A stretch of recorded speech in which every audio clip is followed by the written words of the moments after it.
Opa, paz do Senhor, gente, tudo bem? Aqui quem tá falando é o Pedro, sou eu que edito os vídeos da Almadepar. E bom, o começo do nosso vídeo, a gente acabou perdendo esse arquivo. Eu vou tá pulando o começo aqui na edição e vocês vão estar vendo o início da conversa. Mas como a gente tá começando agora, toda ajuda é bem-vinda se você quiser tá dando uma oferta aí. Não, capaz, gente, eu tô brincando, mas eu peço desculpa já, desde já novamente. Então, bora pra parte que eles começam a conversa. E...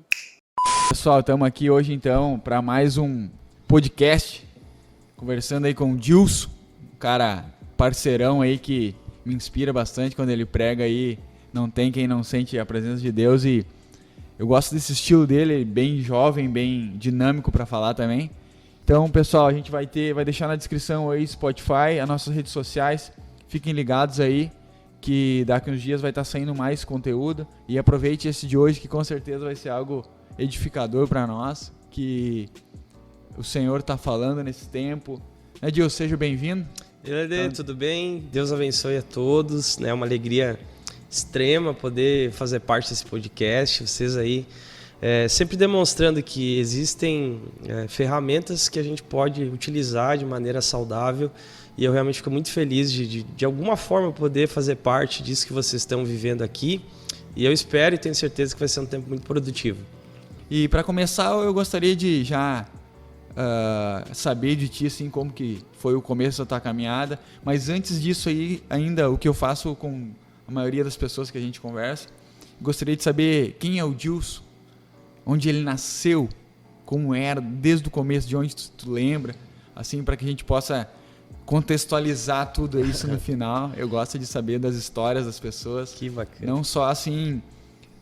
me converti em tal, não, eu gosto de saber todo o contexto, como eu fui criado, eu sou da cidade tal, então, mete bala aí, Deus, queremos conhecer. Sabe que abordagem interessante, porque hoje a gente se preocupa tanto com o momento conversão, como se fosse uma situação absolutamente momentânea. Que começasse tudo ali, mas na verdade exatamente. Tem muito mais, né? Então, muito legal. Mano, meu nome é Dilson, eu sou filho da Alessi, mais novo, embora que depois que eu tinha uns 10 anos, eu tive uma irmã que acabou falecendo, mas em tese eu sou mais novo, né? E também filho do Ana Olímpio, que nome estranho, mas é o nome do meu pai. Eu sou catarinense, eu nasci no oeste catarinense, nasci na beira do Rio Uruguai. Olha nasci aí, em casa, parteira foi minha avó. Né? E a gente morou em Santa Catarina, eu morei até os meus 12 anos lá. Né? E tive uma infância extremamente interessante, né? Criei praticamente interior cidade. Então eu consegui ter esses elementos, eu diria assim, da infância que hoje poucos têm. Né? Correr na rua, caçar, açude, rio, essa coisa toda. Então a minha infância foi bela assim, nesse aspecto, embora... que com 9 para 10 anos, né, eu passei por uma experiência terrível, que foi a experiência do abuso, né, que isso mais para frente veio à tona, mas naquele momento eu que administrei esse fato, essa situação.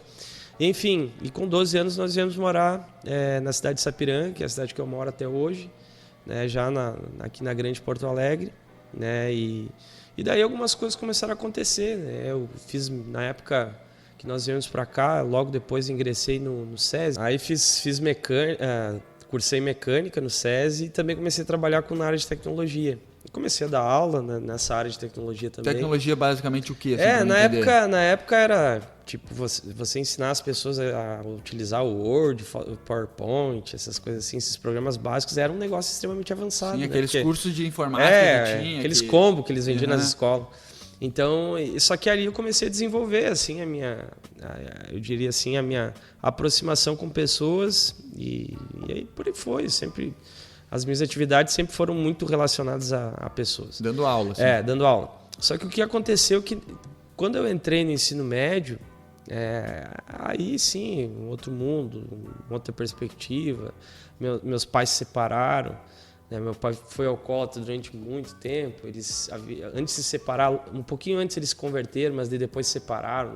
Aí ficou uma situação... Mas até essa data aí de tu SESI, tudo, eles eram cristãos? Não, eles se converteram um pouquinho antes, eu diria assim. Quando eu me quando eu concluí o SESI, assim, um pouquinho depois eles se separaram. Eles se converteram e logo depois se separaram. Então, tu imagina... Mas vocês, quando tu era pequeno, criança, assim, iam na igreja ou não? Não. A gente tem só uma, culturalmente, obviamente, mas não uma prática, da igreja católica, que a gente frequentava também, de maneira muito esporádica. Mas quando sem tinha algum batizado... mas sem nenhum... Eu me casamento. lembro que nós íamos umas 2 vezes por ano na igreja, geralmente na Páscoa, e estava lotado, né? Então não se teve assim uma espiritualidade, verdade, praticamente, né? Eu não posso nem falar mal da igreja católica, porque praticamente não participei daquilo lá, enfim. Então os meus pais se converteram, um tempo depois se separaram. Então, e a conversão deles, ela gerou uma certa ruptura lá na minha casa, porque nós não éramos muito a favor, porque se tinha aquela imagem de que os pastores iam pegar o dinheiro deles, que essa coisa toda, né? Que às vezes quem não conhece e acaba vendo alguns maus exemplos. E que acaba sendo vendido à comunidade de uma forma quem não conhece, né? Então, exatamente. Os maus exemplos acabam gerando uma capa para aquilo, uma coisa que não existe, né? Exatamente. Eu sei por mim, né? Isso e daí o que aconteceu? Eu criei uma certa aversão a qualquer tipo de igreja evangélica, né? E eu já era um tanto quanto cético com essa questão espiritual, nunca tinha assim uma aproximação. Me dizia ateu, mas também não defendia muito a minha ideia de ser ateu, né? Mas enfim. Só que nessa época, né, justamente por causa dessa ruptura, comecei a dar alguns passos um pouco maiores, mudar de amizade e tal. Aí acabei conhecendo as drogas, né? Comecei o álcool já era uma coisa muito comum na minha casa, desde os 12 anos a gente ingeria álcool, meu pai com os meus irmãos. Só que daí aí com 15 para 16 anos, aí eu comecei a usar maconha. E depois passei para cocaína, lá com uns 18 para 19 anos. Aí que a coisa começou a ficar um pouco mais apertada nessa questão, né? Porque eu comecei a me envolver de maneira muito pesada. Aí tu já morava sozinho, já tinha saído de casa? Isso, depois dos 18 anos eu fui embora. Fui para Santa Catarina, fiquei rodando, depois fui para lá, para cá, para lá. Então já não tive mais aquele vínculo com a minha família. E trabalhava nessa aí? Eu devo trabalhar, é aquela coisa. Depois que eu conheci... Daí tu já não dava mais aula? Não dava mais aula. Depois que eu tive ali uns 18 para 19 anos, eu comecei a trabalhar no comércio. E daí migrava, de cada 1 ano e meio que dava o tempo de pegar o seguro-desemprego. Que cultura terrível, né? Eu saía. Então, eu fiquei nesse vai e vem de atividades, assim, sem... aquela coisa, um vazio. Então, tentava num lugar aqui, tentava outro ali. E a questão da droga, ela acaba bagunçando. Então, comecei a ficar uma pessoa muito mentirosa, né? As minhas questões financeiras sempre muito enroladas. E para resumir, encurtar um pouco assim essa história, chegou ali com uns 25 anos, não tinha mais nada. O que me sobrou foi umas 4 sacolinhas de roupa, não tinha para onde ir, não tinha onde morar. E relacionamentos nessa época, tu não teve assim nada... Eu tive alguns relacionamentos que duraram algum tempo, mas com a questão da droga não tinha como manter de fato alguma coisa mais séria, mais idônea. Mas eu tive algumas experiências também. Mas... Não consegui manter, justamente porque pela questão do vício, eu não conseguia ser fiel nem a mim, nem a minha própria convicção. Então, eu mesmo fazia pactos comigo, eu vou fazer isso. Não conseguia fazer, entende? Não conseguia. Não vou dizer que era mais forte que eu, mas naquele momento ele não tinha ferramentas, eu diria assim, suficientes para conseguir combater aquele vício. Mas a gente por muito tempo eu fui levando a vida, fui tocando. Mas tu entende assim que a separação dos teus pais ali te abalou bastante nessa parte? Claro, eu vou te dizer, culturalmente eu sempre tinha uma curiosidade, né? Porque eu venho de um meio assim eu gostava muito de rock and roll, então as minhas influências, assim, o que eu lia, o que eu escutava, tinha sempre uma tendência para isso. Sim, então, naturalmente, sem separação, sem abuso sexual, tu já estava pendendo. Eu já tinha uma tendência era o meu sonho, uma hora eu vou usar droga, entendeu? Uma hora eu vou viver vou viver essas experiências aí de Woodstock, essas coisas assim. Então, eu não posso atribuir. É óbvio que existem, sim, agravantes, foram agravantes, eu diria assim, determinantes. Mas eu pincelo muito essa questão daquilo que eu ingeria, os conteúdos culturais que eu ingeria, eles sim, eles me colocaram muito mais próximo da Não, e drogadição. também para não estar responsabilizando terceiros pela própria vida, né? Que é o que acontece muito hoje, né? Porque até ficaria assim, ó, porque eu seria injusto com os meus pais, porque eu recebi uma educação muito maravilhosa deles. Né? O meu pai não teve aí grandes condições, eu diria financeira, de nos apoiar, eu e meus irmãos, mas ele sempre fez questão de nos dar boas condições para que a gente estudasse, comprar bons livros para a gente. Então, meu pai, sim, foi uma pessoa muito visionária para a idade dele. Né? Obviamente, o relacionamento entre ele e a minha mãe não deu certo, né? E isso, querendo ou não, gerou uma ruptura bem complexa na família, até hoje, na verdade.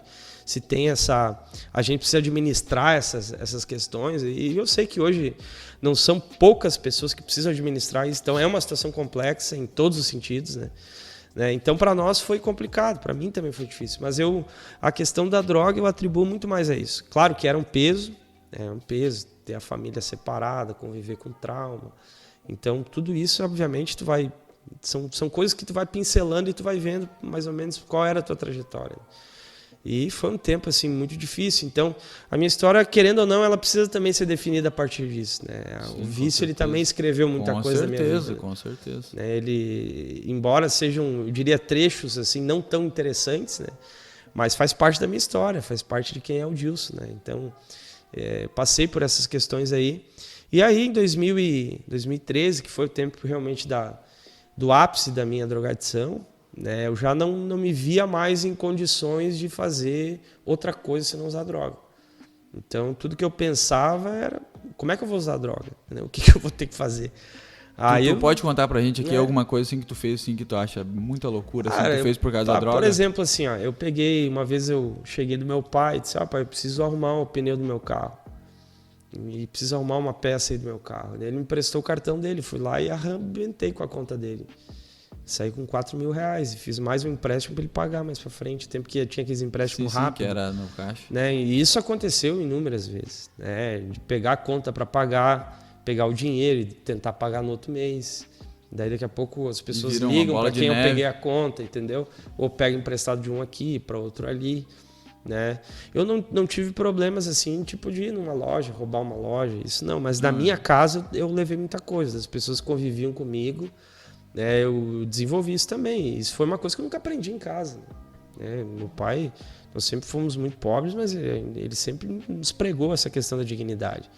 Então, só que o vício, ele me acelerava nesse aspecto. Tanto que às vezes me doía, às vezes eu pegava um negócio e ficava ali, ficava mal, eu usava droga e ficava me lembrando daquilo ali.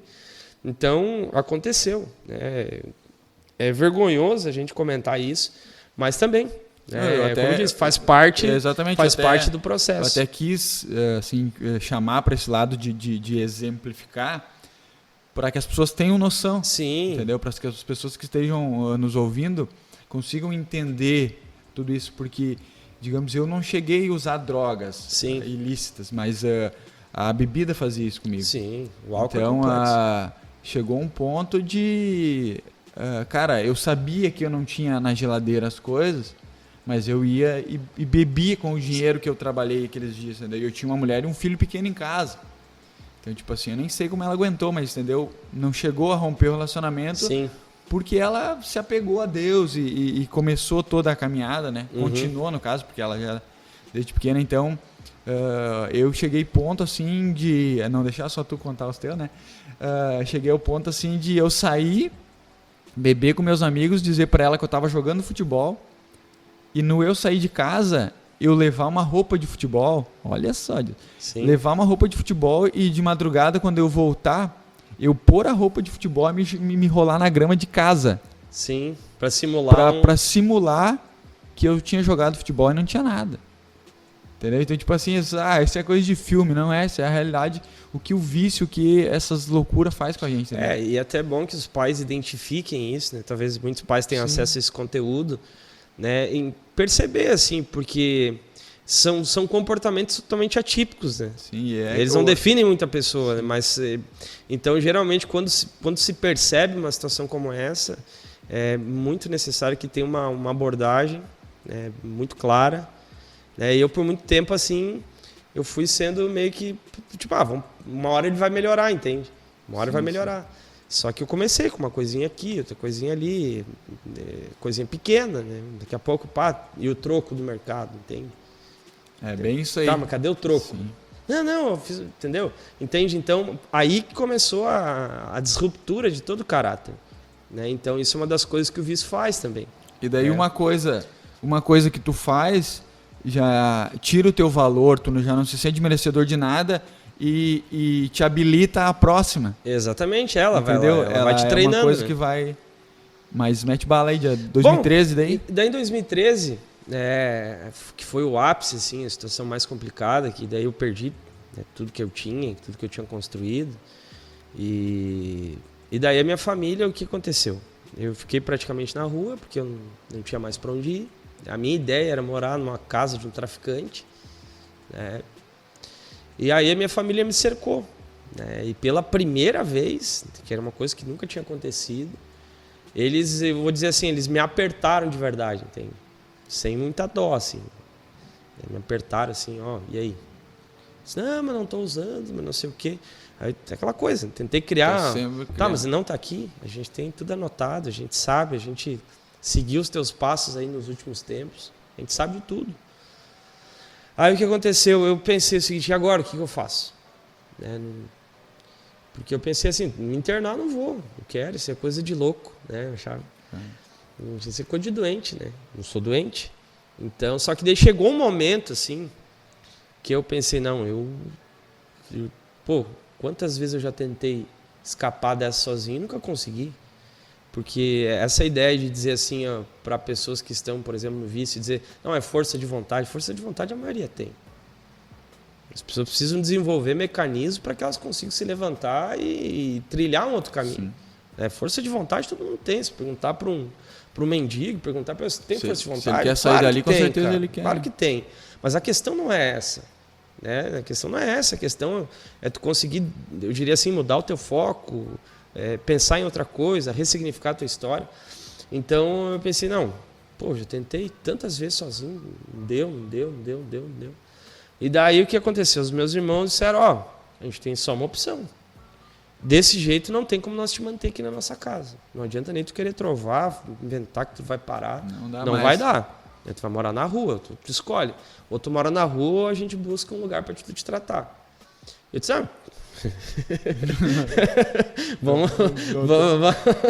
vamos tentar um meio aí, né? Aí eles disseram, não, a gente vai procurar um lugar aí para te recuperar. Daí eu deixei com eles, os meus irmãos. E eles não são cristãos, nunca foram. E daí eles rodaram aqui, essa região aqui da nossa região, Parobé, Sapiranga, Campo Bom. Tua família morando onde? Nós somos de Sapiranga. Eles eram todos de Sapiranga.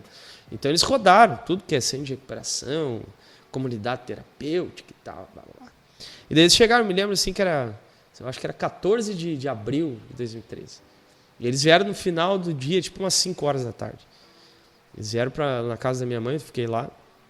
Eles trouxeram assim fichas cadastrais de várias comunidades, dizendo, essa aqui é tanto, tu vai poder fazer isso, essa aqui é tanto, é assim que funciona, essa aqui é tanto. Assim. Foram me mostrando. Né? E eu fui pensando, não, quero tentar uma, que eu possa continuar fumando, que eu possa sair de vez em quando e tal. Só que chegou em uma que eles disseram, essa aqui é tanto, eles não cobram para internar, eles são uma instituição filantrópica, então tu vai poder dar um dinheiro lá se tu quiser e eles vão te manter lá, eles abrigam pessoas que vieram da rua e tudo mais. Só que eles me disseram o seguinte, só que quando nós entramos nessa aqui, a gente sentiu uma paz. Aí eu fiquei meio assim, os meus irmãos falando de paz. Como isso? Eles estão falando de um lugar extremamente simples, que não tem nada para me oferecer. Materialmente não tem nada. Porque, mais simples. Porque os outros todos tinham um ping-pong, tinha não sei o quê, tinha todo um programa terapêutico. Eles não tinham nada. A única coisa que tinha era o telefone e coisa. Só que me chamou a atenção dele ser dito isso. A gente sentiu uma paz lá. E daí, que lugar era esse? Era o Desafio Jovem, Luz do Vale de Campo Bom. Eu pensei, ping-pong eu jogava em tudo que é lugar. Cigarro, fumo em qualquer... Eu pensei, vamos para aí. Daí eu fui para essa comunidade.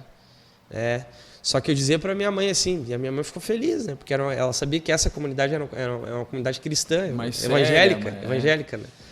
E eu disse pra minha mãe, eu vou pra lá, vou me recuperar das drogas, mas eu não vou virar crente. E a tua mãe, nesse período que tu tava na drogadição, tua mãe cristã? Cristã, sempre cristã. Sim, depois da separação Sim, ela depois continuou. da separação ela continuou. Eles não voltaram, mas ela continuou. Então minha mãe ficou bem feliz. Só que daí eu pensei, não, tá muito faceiro. Vou dizer, não, mãe, eu vou pra lá, vou me recuperar das drogas e tal, mas eu não vou ser crente, não quero ser crente. Daí fui pra lá.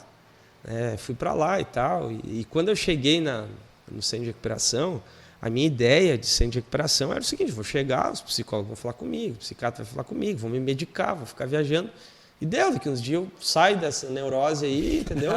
Acabou, entende? Sei lá. Então, porque eu me lembrava que um pouco antes eu tinha olhado um filme brasileiro muito bom, que na verdade falava a respeito de acho que era de uma comunidade terapêutica do Paraná.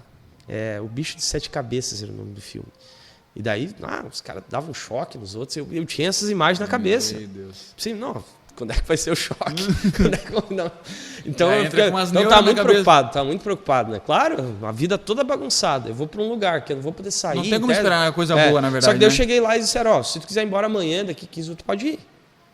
E tu já... Eu disse, mas como assim? Então, não tem ninguém preso? Não, se tu quiser ir embora amanhã, tu pode ir. Agora, se tu não quiser, a gente tem um programa, tu vai ficar 9 meses, vai ficar tranquilo. Tu pode interromper a hora que tu quiser, totalmente voluntário. Mas daí foi me desarmando, assim, sabe? Aí cheguei no centro de recuperação, daqui a pouco cheguei lá, eles estavam num estudo bíblico, e aí eles começaram a gritar, assim, eu pensei, nossa, não pode, cara, sair da rua, eu já era louco, esses camaradas que são 10 vezes mais loucos do que eu. Né? E daí aquela resistência, né? E eu me lembro que o menino um dia ele disse para mim assim, Gilson, eu tenho certeza, ele me apertou, eu tenho certeza que o dia que tu aceitar Jesus, o dia que tu experimentar de Deus, tua vida muda, tua história muda, nunca mais vai ficar se lembra o nome desse menino? Fabrício é o nome dele. Fabrício. E o Fabrício foi retirado das ruas, né? Ele foi retirado das ruas com 14 anos. Ele está lá até hoje. Ele teve, porque a família dele era toda de dependente químico, né? A casa dele era um ponto de droga. Então ele teve até a questão neurológica dele um pouco afetada.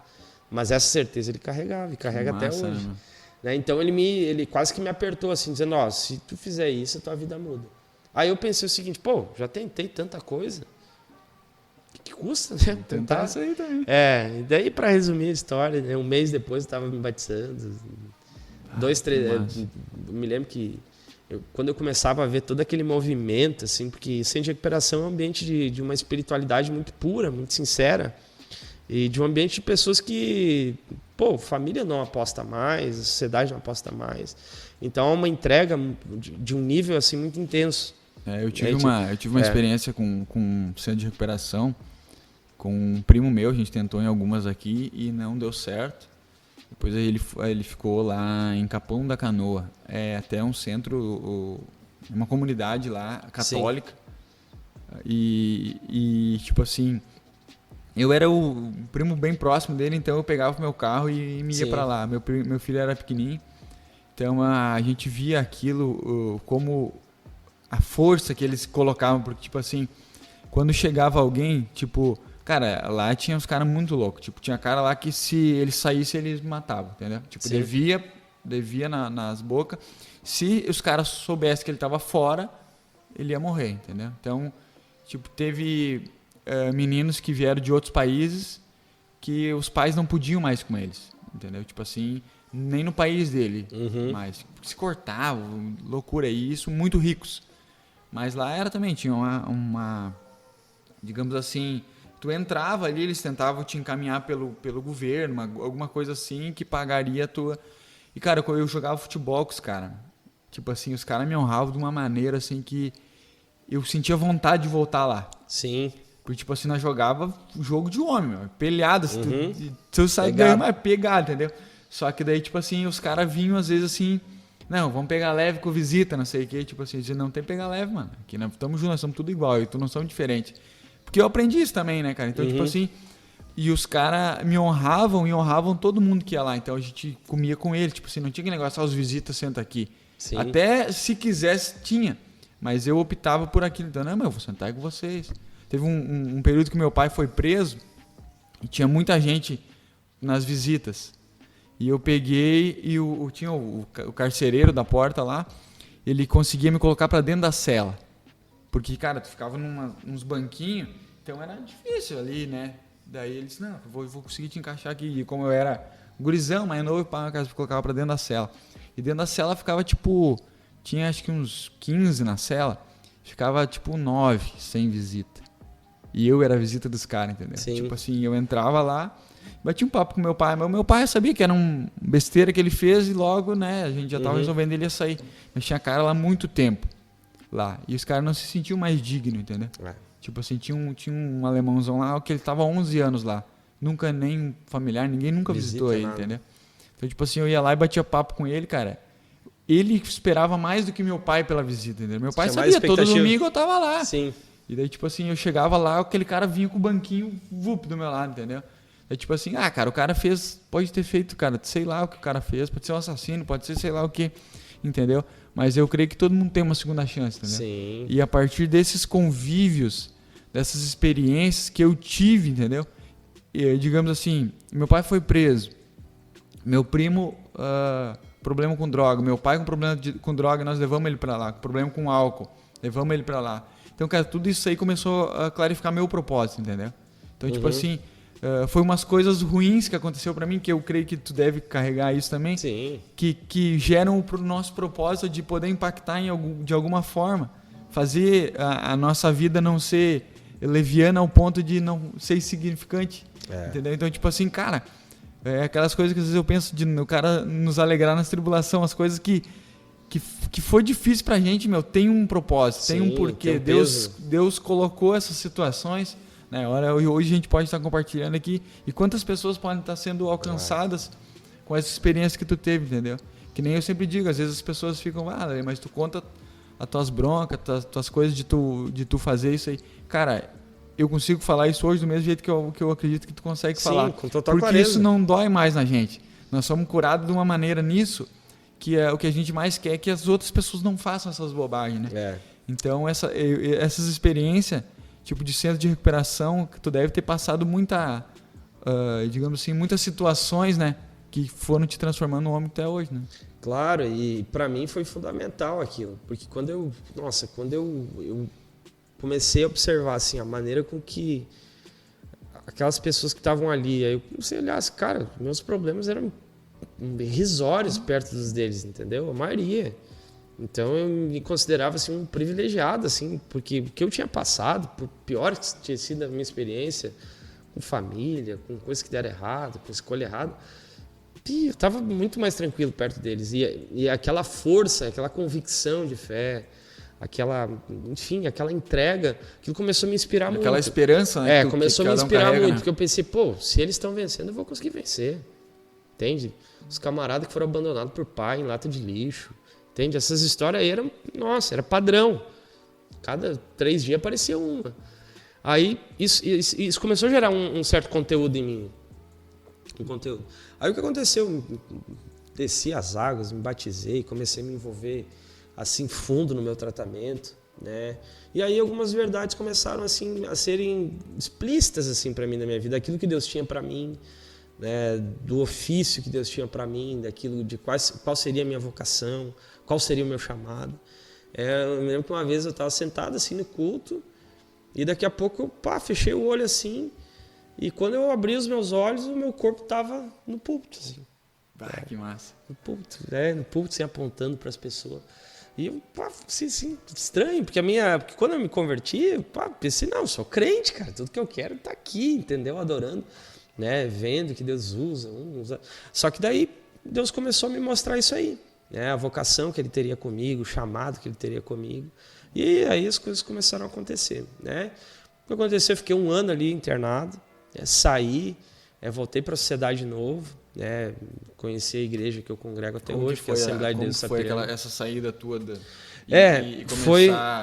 para mim foi aquela coisa, né? Parece que tu sai de um baú e tu, né, fica meio um pássaro, aqueles pássaros que estão em gaiola, né? Aí tu sai e tu fica meio, tu não sabe para que lado voar, né? E ainda existia, claro, né, uma certa desconfiança a respeito de mim, que é totalmente normal. Com certeza. Porque, dos 15 até os 25, só tinha BO, né? Aí, de um ano para o outro, aí existia ainda essa desconfiança, né? E tal. Então, isso eu tive que comer. Isso foi, eu diria assim, foi a transição mais complexa. É questão de emprego, porque daí tu ficava o integral lá. O emprego ainda, até graças a Deus, foi bem tranquilo. Porque quando eu trabalhei até o dia de me internar, né? Eu trabalhava no SESI, e quando eu entendi que eu não conseguia mais trabalhar, eu chamei os meus gerentes, meus chefes, e disse, eu estou passando por isso, sou um viciado em cocaína e eu estou procurando ajuda, não sei mais o que fazer. Eles disseram, não, pode ir, vai, procura um tratamento, bota aí, faz mantém a empresa informada, tenta INSS, essas coisas, né?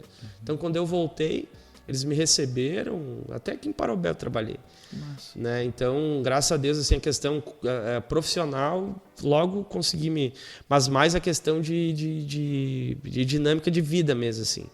Família, os primeiros passos, ressignificar. Tinha muita gente machucada na minha família. Eu estava muito machucado com muita gente, porque todo processo ele tem as suas rupturas. Sim, né? Então, com o irmão. Então, muita coisa ficou mal resolvida, entende? E a outra coisa é que eu precisei reciclar todas as minhas amizades. Então, hoje, dos amigos que eu tinha, talvez 1 ou 2 no máximo. Isso aí foi. E pessoas que eu já não tenho, assim, um convívio, tipo, no máximo é uma mensagem no WhatsApp ou coisa assim. Porque foi um dispositivo de proteção que eu carrego comigo. Então, nada que se assemelhe ao que eu vivia, eu me aproximo. Não faz sentido, né? Então, até eu sou meio radical nisso aí. Porque eu acho que todo ser humano precisa reconhecer sua fraqueza. Eu sou totalmente claro com a minha fraqueza. Eu era um viciado, fui por muito tempo viciado. Então, por exemplo, se tu me convidar para ir numa lancheria e tiver alguém bebendo lá, eu digo, olha, tchau pra ti, tô indo. Eu posso até ir, fico um pouquinho e saio. Entende? Uma festa de família, um aniversário que tem alguém ingerindo bebida alcoólica, fumando à minha volta, eu saio.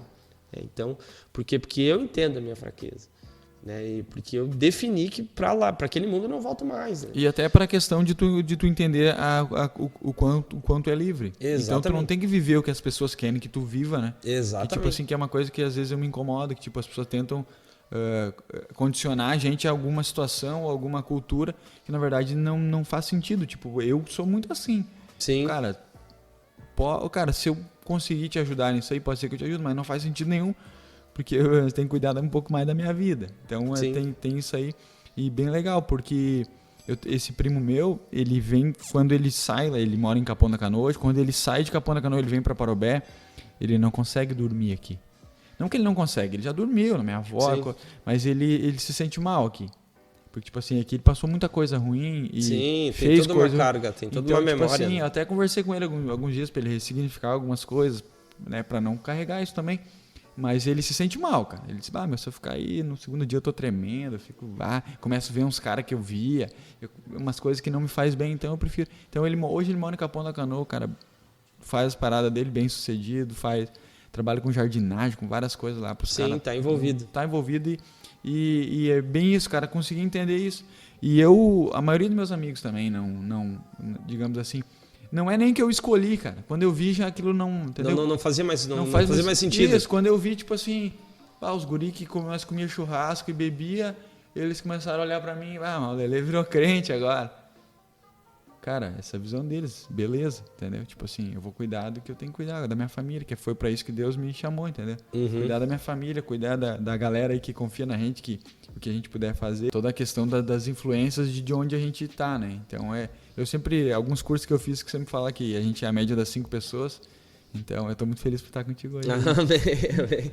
Então, comecei a fazer algumas separações importantes, assim, né? Fundamentais. Daí, logo depois, eu casei com a Mônica, nós já nos conhecíamos na adolescência e tal. E daí a gente começou a construir a nossa vida, eu e ela, né? Só que daí surgiu algo muito interessante nesse processo. A Mônica, na época, estava na faculdade ainda.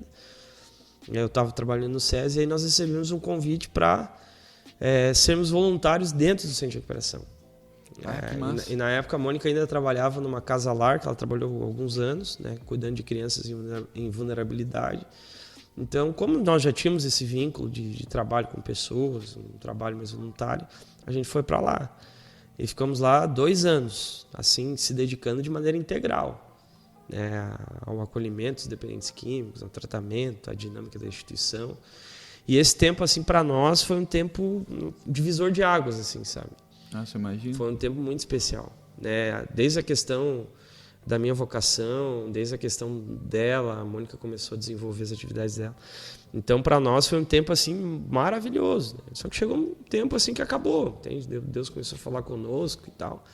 Daí voltamos para Sapiranga, aí logo depois a Mônica se formou, a gente tem o Isaac, que é o nosso filho, vem mais um agora, né? E daí foi se consolidando, né?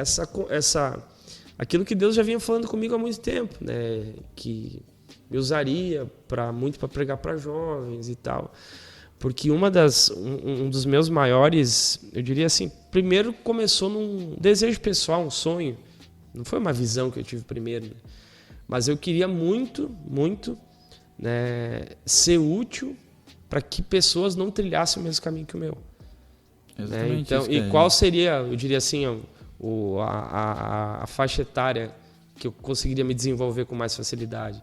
Nos jovens, porque é ali que está o problema, né? É ali que começam as primeiras experiências. E foi um processo totalmente natural, eu fui, parece que, empurrado para aquilo. Então, hoje a gente, com todas as dificuldades e limitações, mas a minha vida basicamente é fazer isso. Né? Eu sou o que eles chamam de pregador itinerante, embora eu não me enquadre muito como isso. Né? Às vezes eles tentam colocar alguns títulos na gente. Mas eu me considero muito mais talvez só pregador, eu acho, né? Porque eu tenho a minha casa, eu tenho a minha igreja. Mas o meu objetivo é conduzir pessoas a Jesus e promover consciência.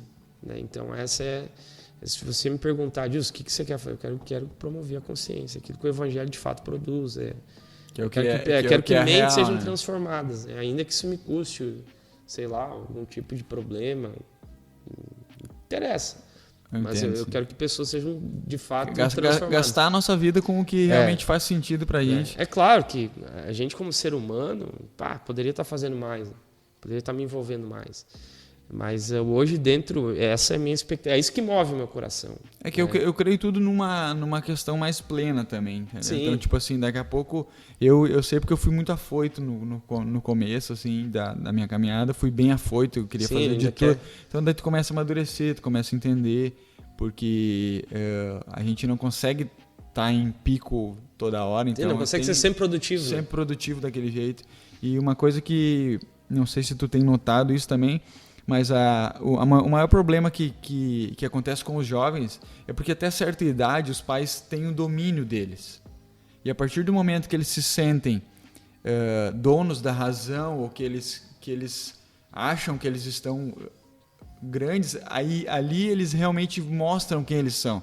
Sim. Porque até que eles estão ali, os pais têm muita coisa, não sabem. Então, tipo, hoje eu posso conversar com alguns jovens coisas que eles não conseguem conversar com os pais. Sim. Então eu sei que a gente, digamos assim, a gente precisa ter essa rede para poder abraçar todos esses jovens, porque às vezes eles são empurrados para as coisas que na verdade eles nem queriam ter vivido aquilo, né? Tanto como abuso, como o jeito que o pai trata a mãe. Então isso cara, gera um problema gigantesco, porque esses jovens, eu sempre brinco com os meninos, né? Esses meninos vão virando uns homens, vão virando uns frouxos, vão virando tantas coisas que é um problema muito maior, porque daqui a um dia esses frouxos são um pai. Sim. Entendeu? E vão gerando muita coisa, entendeu? Então, e a tendência é eles reproduzir modelos igual deles. Exatamente, que é o que aconteceu comigo. Tipo, tu falou da bebida e coisas desde os 12 anos. Eu com 12 anos, os meus tios diziam, não, tem bem que tomar aqui uma cerveja com o tio. Quando tu fizer 14, agora eu vou te ensinar a ser homem, vou te levar em tal lugar. Era quase que uma cultura, né? Na verdade, que existe, né? Que existe, tipo, não, e é bem ativa, na verdade. Bem ativa. É bem forte, eu sei disso, porque a gente, né, tem convívios de outros familiares que não são cristãos, então até é uma coisa que chama muita atenção. E eu tenho muito disso de... Eu já me levo mais para essa pegada empreendedor, tipo, aconteceu algumas coisas na minha vida que me transformaram, assim, na questão de empreendedorismo, de virar homem, de assumir as broncas. Sim. Que eu quero repassar, quero estar... né, contribuindo no que eu puder com essa gurizada aí. E tu, na igreja em Sapiranga, tu tem algum trabalho específico que tu faz lá dentro da igreja? Ou tu congrega lá e é mais, tu prega fora? Hoje, atualmente, eu estou dedicado somente à questão da pregação do Evangelho. Em N contextos, diferentes dos contextos. Porque foi uma ferramenta para aquilo que Deus foi desenvolvendo em mim. Mas a Mônica, eu já cuidamos de igreja, já fomos encarregados de igreja, já ajudei em juventude, já ajudei a criar movimentos em grupos de jovens. Eu trabalho muito forte nessa questão do discipulado de jovem. Então, essa é a minha... Então, hoje, basicamente, a minha função é se mover a partir disso, né? É conhecer diferentes contextos de grupos de jovens, igrejas e por aí vai. Hoje eu não tenho uma atividade fixa propriamente na minha igreja. Na minha igreja eu sou um obreiro lá, ajudo no que eu posso. Mas a minha igreja me habilita a eu fazer isso. A gente tem muito claro, entende isso a partir do teu propósito, né? Exatamente. Até porque tu sabe da responsabilidade que tu tem, tudo que Deus está fazendo. E assim, para nós poder clarificar um pouco também com as pessoas tudo que Deus faz. Sim. Então tu já pregou vários lugares, alguns estados, aí conta pra gente aí como que foi essa... Na verdade, assim, nos últimos 2 anos, porque antes eu estava muito preso à questão da igreja. Então, como eu era dirigente, antes eu estava dentro do centro de recuperação, ficava só lá. Então, hoje, praticamente, mais o meu campo de ação é aqui no Rio Grande do Sul. Então, eu até faço parte da Umadergs, que é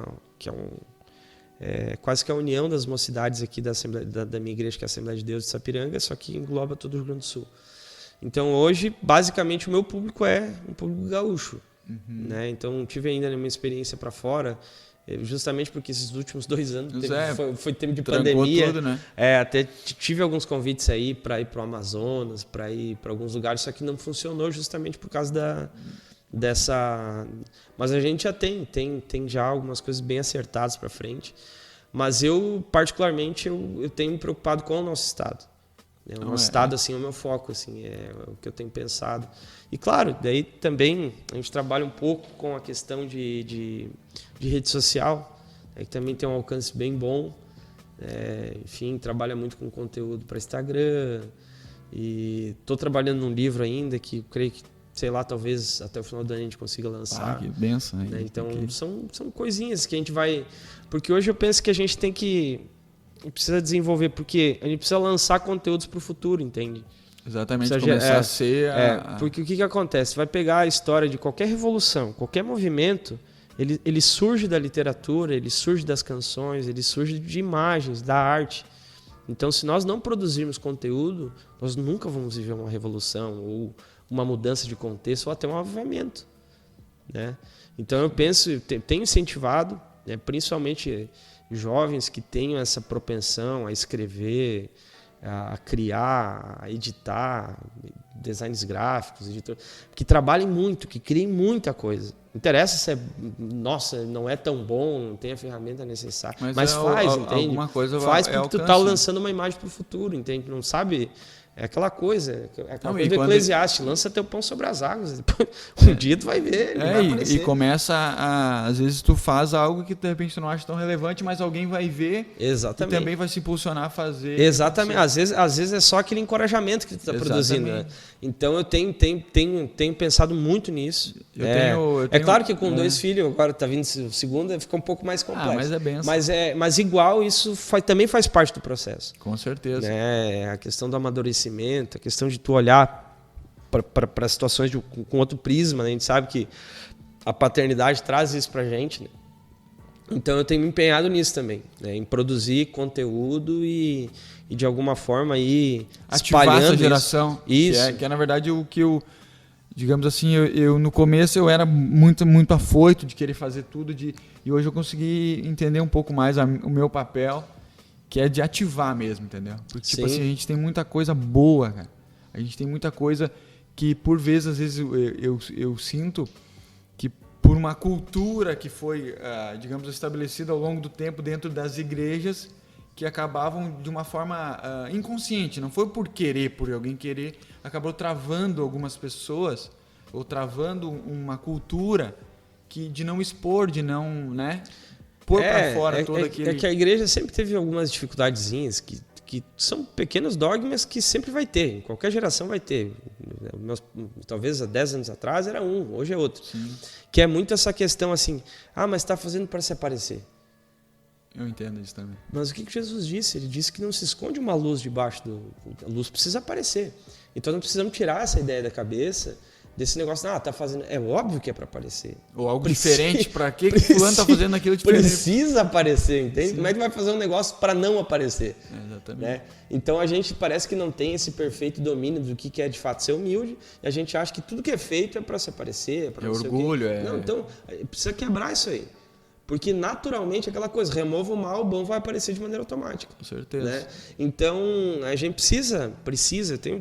E claro, como eu disse para ti, essa questão dos dogmas, por muito tempo, muitas pessoas foram presas a isso.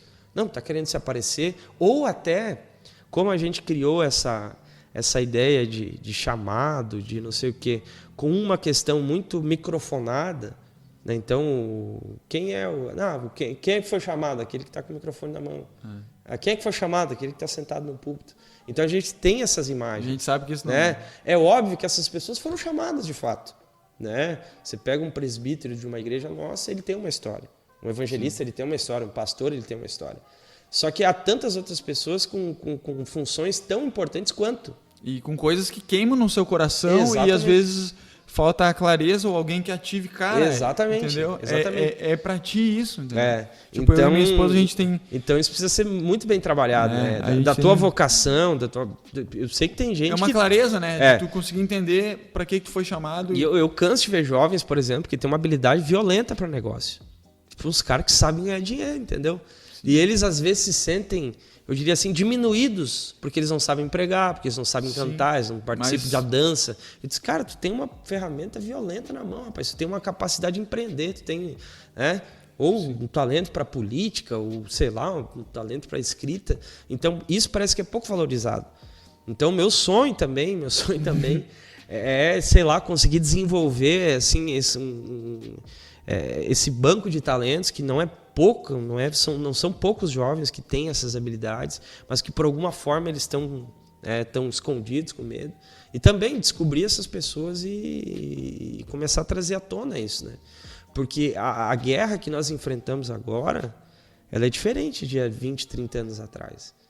Né? 20, 30 anos atrás, tu pegava uma tenda, colocava ali embaixo, botava 1 hora de culto, 10, 15 pessoas aceitavam Jesus, já podia levar elas um outro mês aí para batizar. Sim. Agora não. Agora é uma guerra cultural, nós estamos combatendo conceitos. Entendeu? Até então o negócio é um pouco mais amplo. A gente tá falando de um campo absurdamente minado, né? Então a gente precisa se mover em tudo que há. Tem que continuar fazendo culto ali na tenda, Sim. Tem que continuar, entendeu? Fazendo essas cruzadas, mas tem que pensar que a gente precisa ir um pouco mais. Tem uma guerra cultural acontecendo. A gente precisa entender todo o contexto, até por isso que eu te fiz a pergunta antes, a questão geográfica, onde tu tinha ido, para ver o que tu estava vendo, digamos assim, de todo o estado. O estado já viajou com certeza bastante. Sim, praticamente todo o estado. Então, o que tu tem sentido é mais ou menos isso mesmo, essa guerra cultural que está acontecendo. Cultural. Porque o que tu vê assim, quais são as dificuldades hoje?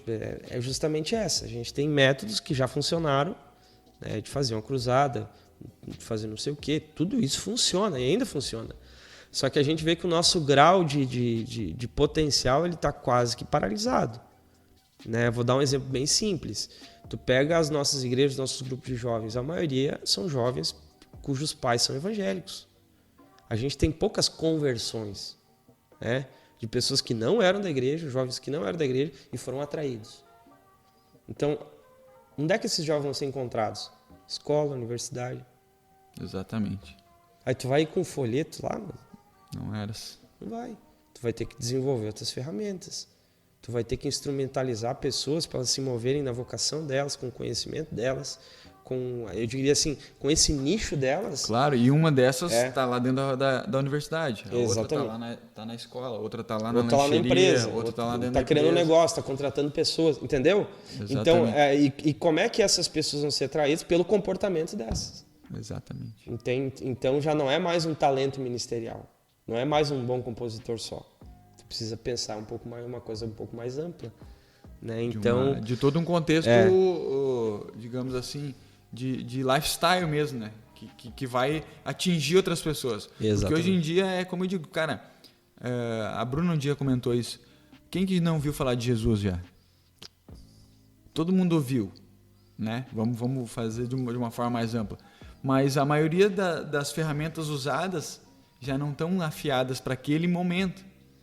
Aquele machado já não corta mais do mesmo jeito que cortava. Então nós precisamos nos afiar para que a gente consiga atingir. Então a linguagem não é mais a mesma.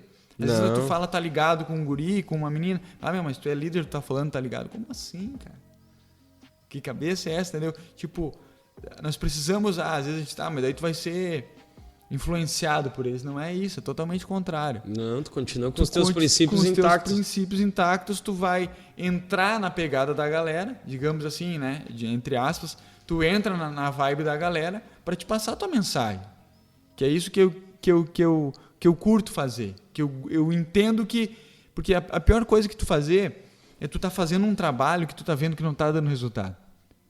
Tipo assim, às vezes eu digo, a gente tá na empresa lá e tu tem um monte de caixas, tu tem 20 caixas para ti que tu tem que fazer tal serviço.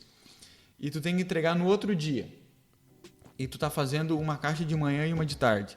Só que tu tem que entregar no outro dia 20. Tá funcionando? Não tá, tu vai ter que fazer algo diferente para que aquelas caixas estejam prontas dali 2 dias. Então, o meu método não tá funcionando, eu preciso analisar e conseguir fazer. Só que daí o que acontece? Na maioria das vezes a gente é mal entendido.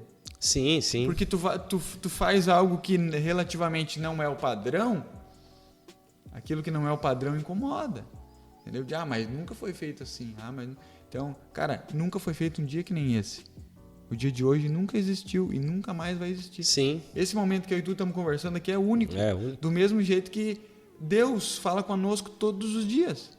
É uma coisa nova, é uma boa nova, todos os dias. Então, por que nós vamos querer ficar trancando ou jogando um jogo, que eu gosto de brincar cruzado? Mas tem um videogame, tu faz assim. Cara, muitas vezes eu conversei com um menino de, videogame, mas tu faz isso, tu faz aquilo. Aí tu mata fulano, mata ciclano no joguinho, tu diz, mas eu tô falando de jogo de morte. Cara, o guri tá conversando comigo. Tipo, teve questão de meninos, já que eu conversei, que teve os pais separados, de eu ter que conversar com o menino, porque o menino não queria mais ver o pai dele, cara. Aconteceu umas coisas muito difíceis na família, e o menino não queria mais ver o pai dele. E eu usei um jogo que ele joga para conseguir explicar para ele. Mas o jogo não é verdade. Claro que não é verdade, cara. Tu tem que precisar entender um menininho novinho. Se não falar por parábola, ele não vai entender. Jesus falava, a semente...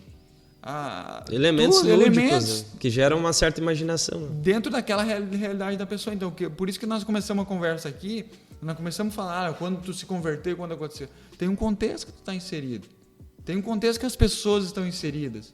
Daí vem um queridinho para a igreja ali, tá arrebentado, tu pega e conversa com o cara, não, cara, eu quero, vou viver com Jesus. E dali 2 meses o cara não tá mais ali.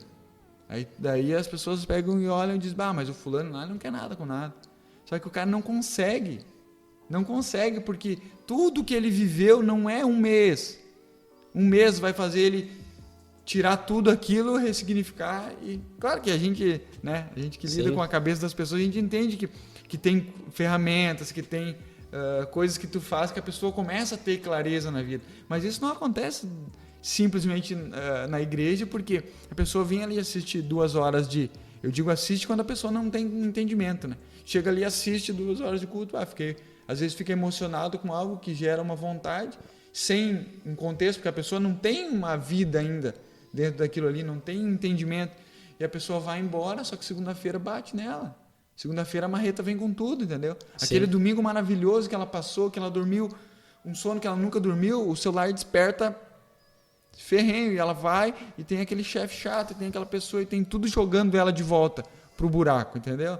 Então, a partir de quando tu começa a entrar nesse contexto, né? Entrar nas empresas, é onde vai gerar as transformações, né? Porque ninguém consegue. E a minha conversão não foi a partir de culto. A minha conversão não foi a partir de um pastor apontar o dedo para mim. A minha conversão foi de eu sair para balada sem minha esposa, zoeira, gastar todo o dinheiro que era para nós passar um mês, e de manhã cedo a minha esposa fazer o melhor café que ela podia para mim. de eu ir beber, chegar de madrugada e no sofá tá minha esposa e meu filho orando, eu ouvir meu nome. Isso tu não consegue. Sim, o amor vence o bem vence o mal, né? O bem vence o mal. Tipo, o meu filhinho de 3, 4 anos mal apenas sabia falar: Deus cuida do meu pai. Mas o pai dele não merece, cara. O pai dele faz tudo errado. Entendeu? E daí, tu chegava bêbado em casa de manhã fazer um café preto para aquele marido lá que Sim. tá arrebentado, vomitando no banheiro. E ela ir lá limpar o banheiro e não me falar nada. Então, tipo, cara, o amor de Deus é isso. Ele constrange mesmo. É nós conseguir implantar dentro dessa cultura, dessa sociedade, o lifestyle de Jesus, entendeu? O lifestyle de Jesus de conseguir impactar onde a gente estiver. Não é a gravata, não é nada contra. Não estou falando contra, mas estou falando que é muito mais que isso. É onde o Dilson tá que muda, onde a Bruna tá, onde o Leandro tá. Onde nós estivermos, nós tem que ser assim. E não por força, porque nós não vamos conseguir chegar no lugar tocando terror. A gente precisa conseguir entender como que funciona para entrar ali e sim mudar, né? Passar a visão. Sabe que tem os missionários indianos. Eu ouvi uma vez uma experiência missional de um deles, que na Índia tu não pode, né, pegar uma Bíblia e sair pregando, né? A Índia é um país muito fechado para essa questão do cristianismo. Embora eles aceitem qualquer espiritualidade, mas o cristianismo incomoda. Né? E daí o pastor estava falando mais ou menos como é que era a dinâmica de vida deles, o que a igreja precisou colocar lá. Eles precisaram colocar um leprosário. Então a igreja tem um leprosário lá. E daí a gente começou a perguntar, mas como é que faz os cultos no leprosário? E disse, culto? Eu disse, não, gente, tá lá limpando a lepra daquele pessoal. Tá, mas como é que ele se converte? Olhando a gente servindo. Olha só, é exatamente isso. Né? Tô olhando a gente servindo. Eles querem saber, mas no que vocês acreditam? Tá lá limpando lepra, o cara te perguntando. O que tu acredita? Como é que é? Aí tu vai falando. Entendeu? Então é no teu dia a dia. É muito louco isso. Agora eu tô ouvindo falar, me veio. Aí ele começou a falar mais como é que era a dinâmica deles. Ele disse, tá, mas e os que não são leprosos? Não, a gente vai, visita as pessoas, come com elas. Tá, mas daí como é que isso acontece? Não, porque elas são impactadas pela maneira com que a gente olha, pela maneira com que a gente caminha, o nosso código de tratamento. Então, eles vêm e automaticamente eles querem saber por que a gente assim? acredita, por que são assim. Exatamente. Entende? Então, essa experiência que de fato impacta, né? De uma vida de fato transformada e cheia de Deus. Né? E é isso que eu tenho orado para nossa geração. Agora tu me falando, eu lembrei, porque a gente fez um evento de bicicleta, que não sei se tu chegou. Sim, cara, nós fizemos aquilo ali. Na verdade, aquilo ali era totalmente empreendedor da minha parte, porque eram alguns testes que eu estava fazendo para abrir uma empresa. Que se Deus quiser e abençoar, vai acontecer. Mas foi um teste que eu fiz, e também dentro de um contexto que nós queríamos angariar alguns valores para fazer eventos aqui com a juventude. E vieram 160 ciclistas naquele evento. E eu posso dizer assim que, olha, mais de 80% não cristãos. E daí, beleza, fizemos um evento, usamos uma estrutura da igreja. Só que depois de um período, de um tempo, chegou uma menina lá. Disse, eu vim no pedal aqui, vocês têm os cultos. A menina começou a vir nos cultos. Eu digo, cara, isso. Tipo assim, ninguém precisou, digamos assim, chegar lá e querer influenciar e querer empurrar algo nela, entendeu? Ela viu, ela disse, nunca fui num negócio tão organizado, eu vi como vocês faziam, um correr para cá, outro correr para lá, e um queria cuidar e as enfermeiras fazendo assim. Então, aquele contexto, entendeu? Consegue abraçar as pessoas. E hoje, a gente não pode fazer devido a toda essa situação, sim, mas as pessoas estão pedindo. Então, tu imagina o poder disso numa recorrência. Tu faz ali cada 2 meses, cada 3 meses, tu põe 160 pessoas novas, sendo impactadas, sendo expostas não a uma pregação de púlpito, mas a uma convivência com pessoas transformadas por Jesus, que vai ser natural. Eles começam a conviver sem xingão, sem palavrão, sem um... Dá um estresse. Mas aqui quebrou minha bicicleta. Aqui minha ficha não deu certo. Não, calma, vem cá, vamos resolver. Vou conseguir aqui pra ti. Então, tipo assim, bombeiros que vieram sem custo nenhum, enfermeiras que vieram sem custo nenhum. Então, tipo assim, estudaram anos para ter aquela capacitação e se doam por algo maior. Então, Que cara, é uma coisa muito, muito séria que está acontecendo.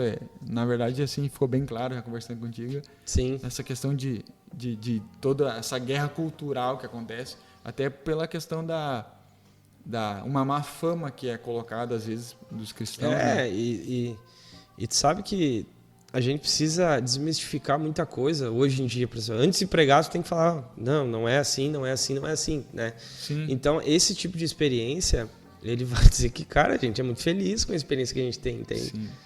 Então, quer dizer que os caras andam de bike, quer dizer que eles praticam esporte. Então, isso é importante, porque por muito tempo a gente foi considerado um camarada que só é inculto. Sim. E não que não seja essa a nossa identidade, porque eu acho que isso também fala muito a respeito da gente. Mas, na verdade, né? tem um pedaço de verdade. Sim. Eu digo assim, porque logo quando começou, digamos assim, há muitos anos, não era todo mundo que sabia ler. Então, aqueles que liam, eles tinham poder sobre os que não liam. Entendeu? Sim. Então, eles liam e falavam, digamos assim, e não pode acontecer que no meio tinha algumas pessoas que queriam fazer, digamos, como a Igreja Católica gostava de fazer, né? De influenciar politicamente. Então, a gente não podemos fingir também. Sim, isso tudo. Né? Então, a gente sabe que aconteceu muitas influências, né? Então, é uma coisa que, né, não tem por que a gente colocar tudo num pacote só e... Né? Que na verdade, o que as pessoas, às vezes, digamos assim, a cultura e até a mídia, às vezes, brasileira faz, né? Que às vezes, cara, é uma guerra, né, cara? Na verdade, agora esse comportamento é meio que mundial, tá tudo polarizado. Ou tu é extremamente de um lado, ou tu é extremamente do outro. Qualquer pensamento que gravite entre um e outro é um problema, né? Um problema. Outro, Mas a gente sabe que o evangelho, ele sempre deu uma resposta para qualquer cultura, né? O evangelho sempre ele passou por cima, até inclusive. Né? Então a gente precisa ter eu tenho muita certeza do alcance do evangelho, do poder que ele tem. Por isso que Paulo não tinha problema nenhum em dizer, o evangelho é o poder de Deus. Ele é o poder de Deus. Então às vezes eu vejo a gurizada assim meio com medo de ir para a faculdade, tá? Vão ser humilhados. Cara, se vocês tiverem uma experiência poderosa, vocês vão para a faculdade, vão voltar mais crente ainda. Exatamente. Que às vezes Agora, se tá meio balançada, aí sim, né? aí volta tatuado, volta com um monte de coisa, volta com piercing, volta pensando em muita coisa, volta em, sei lá, em lendo Karl Marx, essas coisas todas aí. Né? Volta pensando em, sei lá, em subversão. Mas agora, se tu tem a tua condição de espiritual bem alicerçada, tu sabe. É que os princípios que partem através de experiência que o cara tem, né, meu? Tipo, às vezes tem alguns períodos que, cara, eu lido com empresa, então tem alguns períodos que eu não consigo estar tão, digamos assim, ficou 2 cultos sem vir, pá. E eu vejo, assim, a preocupação da galera, mas como é que tá o Lelê? Só que, cara, eu não consigo mais. Tipo, eu já... Não existe mais outro. Sim. Entendeu? Então, tipo assim, às vezes vejo que as pessoas se preocupam, como é que tu tá bem? Cara, tem dia que eu tô mal. Mas tu é o líder de jovem, beleza? Sou o líder de jovem, eu tô mal. Sim. Tem dia que um tá se agarrando no outro. Beleza, mas... Mas tem aquela certeza. Aquela certeza, cara, aquele princípio que, tipo assim, cara, eu não existe mais vida pra mim. Tipo assim, eu... Já morreu. De repente tô fazendo... Sei lá, já morreu. Não sei, né? De repente, né? Eu sei que vocês já têm uma caminhada maior, tudo deu há pouco tempo. Mas, cara, pra mim já não tem outra coisa. Não existe outra coisa. Tipo, eu sempre digo que tem um curso que eu fiz que dizia assim, tudo aquilo que tu vê, tu não consegue mais desver. Então, tudo que eu vi, as coisas que eu vivi, cara, tipo, eu não consigo mais... vou me desviar. Cara, eu sei que acontece com as pessoas. Mas não tem mais essa opção. Tipo assim, eu não tenho mais essa opção. Essa opção não tem mais, Não tem mais isso, entendeu? Tipo assim... É a minha vida, entendeu? Hoje eu vejo as pessoas muito com isso, né? Elas parecem que tem esses... eu posso escolher entre isso e isso, né? Não tem mais. Mas eu acho que uma conversão genuína, ela já sabe que ou é isso, não tem. Porque não faz mais sentido, né? Tipo assim, tu andar pra trás ou tu... mas cara, pode acontecer de tu estar indignado. Sim, acontecer tudo várias faz parte, coisas são contigo. oscilações. Oscilações, mas, cara, o teu fundamento, os teus princípios... Cara, aquilo que tu viveu, tu não vai conseguir apagar da tua memória, entendeu? Tipo assim, as coisas de eu vir na igreja, cara, assim, e um irmão que eu nunca vi na vida me abraçar, e não sei por que ele me abraçou, cara. Mas ele me abraçou porque o amor tava nele, entendeu? Cristo estava nele, está nele.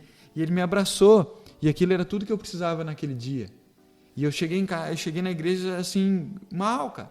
E o cara só me abraçou, nem sei o que foi pregado, porque eu fiquei sentindo aquilo. E fui embora e me curou, cara.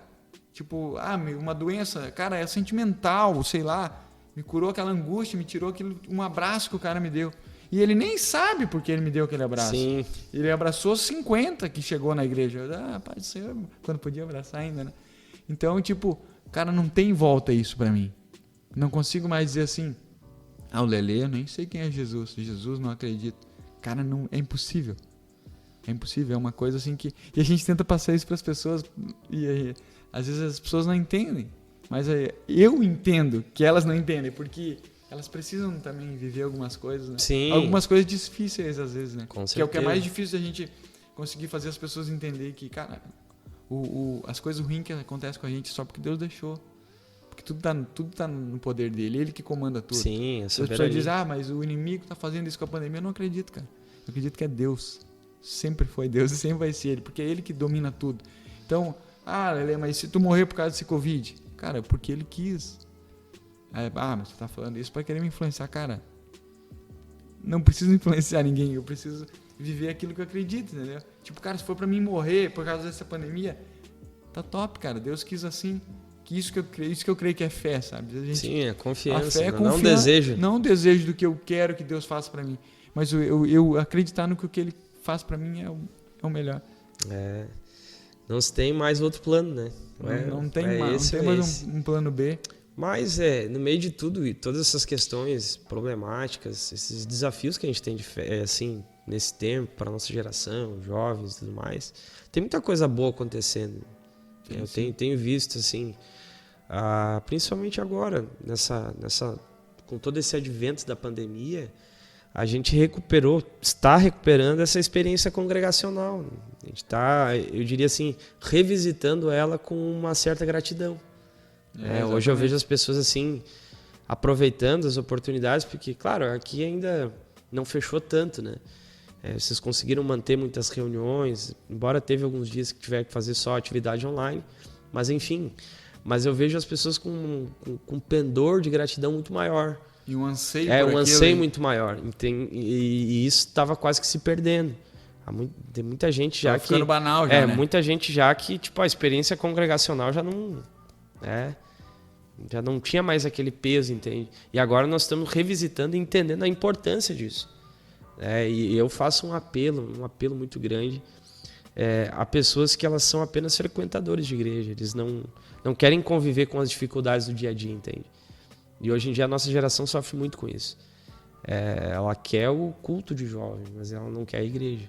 É que na verdade... Ela quer a atividade que eu diria assim, que traga aquilo que ela gosta de ouvir, o jeito que ela gosta. Mas para ouvir um diácono da igreja, entendeu? Que talvez não tenha toda aquela habilidade de trazer talvez uma mensagem que é parecida com aquilo que ela escuta na internet. Aí já não consegue.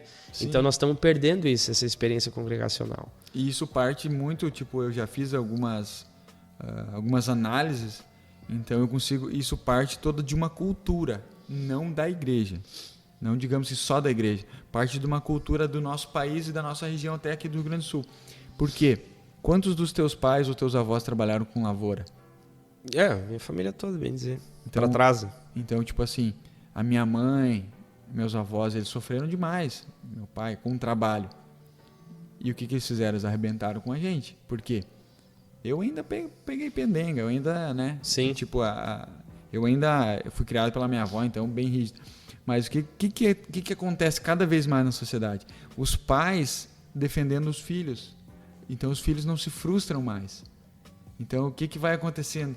Vai acontecendo que é tudo muito fácil. Sim, mastigadinho. Tudo mastigadinho. Tipo assim, às vezes eu tenho alguns parentes que se incomodam do jeito que eu lido com o meu filho, né? Só que tipo assim, eu prefiro lidar com ele assim do que ele, quando ele, digamos assim, alcançar a maioridade e ter que enfrentar as broncas. Quando a vida pesar, ele não tem estrutura nenhuma. Ele sabe que a bronca não é tão simples assim. Então, às vezes, as pessoas vêm para a igreja, jovens, esperando aquele louvor maravilhoso, que, meu Deus, que Deus te ama. Claro que Deus te ama, que Jesus, nossa, tô arrepiado, tô sentindo isso, tô sentindo aquilo. E a segunda-feira vem com a marreta, entendeu? Então, tipo assim, aquele domingo, aquele sábado do culto de jovens, ele tem que perdurar, cara. Ele tem que ser aquela palavra, aquilo que você ouvir, não pode te motivar. Porque se te motivar, isso vai durar 30 minutos, 40 minutos. Ela tem que te ativar. Por isso que às vezes eu gosto tanto de palavra que confronta a gente, que faz a gente pensar, que faz a gente realmente bater no peito e dizer, cara, eu preciso mudar, eu preciso me converter, eu preciso me arrepender, que é o que eu creio que Deus está falando isso muito com a gente nesse tempo. Porque nós somos afastados por um momento para cada um olhar para si, né, cara? Para cada um olhar e dizer, cara, o que eu tenho que fazer? Não posso mais estar na carona do meu pastor, do meu líder, disso, daquilo. Deus tá falando comigo agora. Porque teve dias que as pessoas colocaram a cabeça no travesseiro e não sabiam o que falar. Eu conversei esse dia com uma menina, não sabia o que falar. Porque eu queria conversar contigo ou com a Jéssica, com alguém. Eu disse, claro que a gente está sempre disposto, mas é uma hora de tu também falar direto. Sim, né? Uma hora precisa... Uma hora, na verdade, todos os dias, né? Mas às vezes as pessoas não... Freio de mão puxada a vida toda não dá, né? Puxado, tem que andar um pouco mais. Então essa mais. cultura, é empurrado isso, de antes do filho cair, o pai tá embaixo segurando. E às vezes a gente chega um jovem problemático, e eu posso dizer isso às vezes com bastante clareza, mais de 70%, 80% das vezes o problema é em casa. O problema é como o pai, como a mãe trata. E não é culpa deles, porque os avós criaram. Sim, tem uma sequência de erros. Tem uma sequência, então tem um ditado que eu li num livro, até foi num treinamento, que falou assim lá do povo lá, que ele diz assim, os nossos pais andavam de camelo, nós andamos agora de Land Rover, mas muito provavelmente nossos filhos vão andar de camelo. Porque, tipo assim, o que fez eles serem fortes, sim, os pais não estão repassando. Estão passando só o que deixa eles fracos. Então, digamos assim, é por isso que a gente às vezes é uma geração tão fraca, tão sentimental, e se corta e não se sente... não consegue se olhar como filho de Deus, porque, né, tudo aquilo... A gente priva os nossos filhos de frustrações, sim, que acabam deixando eles não se sentindo ninguém, né? Fica muito apático, não tem uma resposta, né, para as dificuldades e desafios que se tem, né? E esse é um desafio, um grande desafio para a igreja desse tempo também. Você imagina, né? É instrumentalizar as pessoas para os desafios, né? Não são poucos. Sim, os pais fazem sem pensar, porque eles pensam, tudo que eu sofri, não quero que meu filho sofra. Só que o que tu sofreu que te trouxe até aqui. Então essa é a nossa base, né? É muito sério isso e muito bom por esse papo aí, né? Show! Não sei quanto tempo estamos aí já, Pedro? 1h30? 1h18, então, o que eu queria que tu, agora no final, assim, tu deixasse algo aí que tem queimado no teu coração, que Deus tem falado contigo aí, para que todos nós aí possamos ser acrescentados com isso, que a gente confia muito em ti. Sou muito grato por tu estar aqui. Amém. E quando tu falou assim que tu gosta de estar participando do que a nossa juventude que tá fazendo, eu quero que tu se sinta parte disso, tá? Amém. Então pode falar sempre assim o que nós estamos fazendo, Amém. porque tu faz parte disso. Tu influencia muita gente aqui. Tu não sabe como... Eu sei que tu não precisa disso, tá? De eu estar puxando brasa pro teu lado, tu sabe bem quem tu é.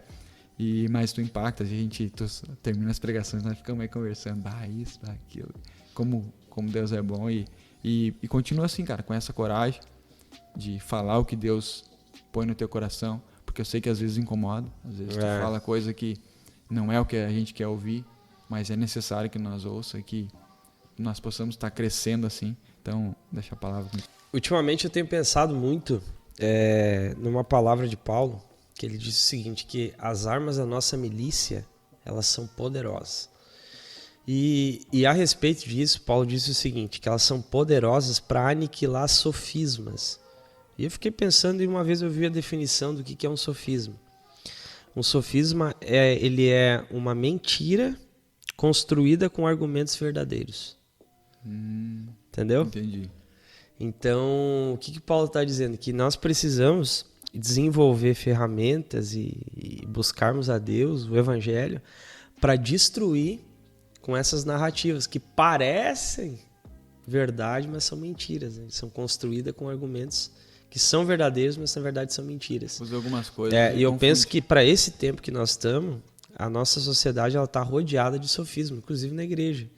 Né? Você não tem, por exemplo, talvez o mais afamado do nosso meio. Jesus só quer o teu coração. Então, como assim? Tem um pouco de verdade nisso, mas não é toda a verdade. Então, eu tenho pedido às pessoas e tenho incentivado que a gente busque a verdade. Né? Porque é a verdade que liberta, que transforma. Conhecereis a verdade. E a verdade ela não é um pedaço dela. Que um pedaço da verdade não é verdade. A verdade é sempre a integralidade dos fatos. Então, nós precisamos aniquilar esse sofisma. E para isso, é só uma busca a Deus verdadeira, intensa. A nossa geração precisa desmistificar esses sofismas de que Deus só quer o nosso coração. Não, a gente precisa acabar com isso. Então, eu peço, né, que nós venhamos a ter discernimento. E isso a gente só vai buscar com entrega a Deus, com busca a Deus, com leitura bíblica, com discipulado, arejando a nossa mente com outros conteúdos também, né, porque a gente precisa, porque cada vez mais o diabo está utilizando disso para derrubar pessoas, para desestimular a igreja, para frear, eu diria assim, o que Deus quer fazer com a nossa geração, porque é assim que ele está trabalhando, é nesse campo aí que ele está trabalhando.